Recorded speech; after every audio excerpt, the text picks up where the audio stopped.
Good morning, Busy Bees. It's Thursday, November 6th, and here's your morning news rundown in under 5 minutes. First, I want to say I'm sorry, but I had to work late last evening, so there was no evening news rundown. But let's just get right to it. Federal agents from Immigration and Customs Enforcement, or ICE, forcibly detained a preschool educator at Rialto del Sol Early Learning Child Center in Chicago's North Center neighborhood. The teacher, identified as Diana Patricia Santanilla Gelano, a Colombian national, yelled, "I have papers," as agents escorted her past screaming children into custody. Parents and local officials condemned the raid as traumatizing and dangerous. That is correct.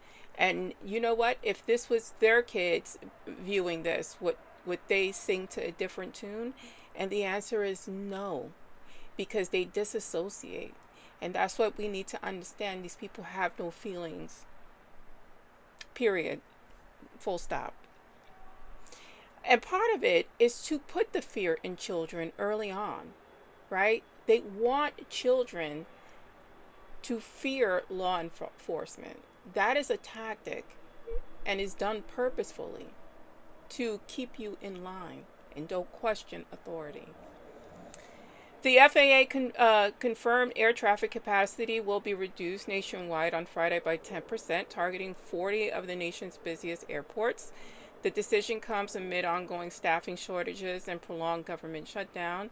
Industry leaders warn of massive flight delays during the holiday season, with ripple effects across global routes. The White House insists the cuts are temporary efficiency measures, though airlines call the move an economic self-inflicted wound.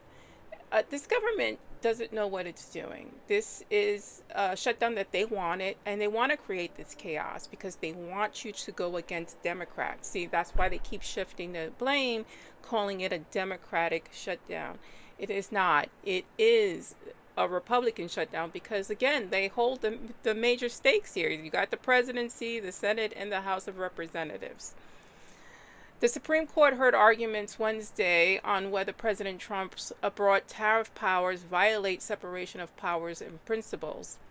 Several justices expressed skepticism about the executive branch's ability to impose sweeping trade restrictions without congressional control.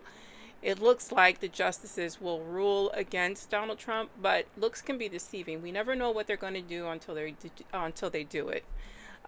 They have crossed so many lines, the Supreme Court.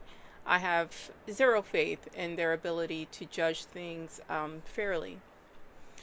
President Trump posted on Truth Social last night saying that Republicans should focus on affordability. This coming from the great Gatsby himself. You can't make this thing up.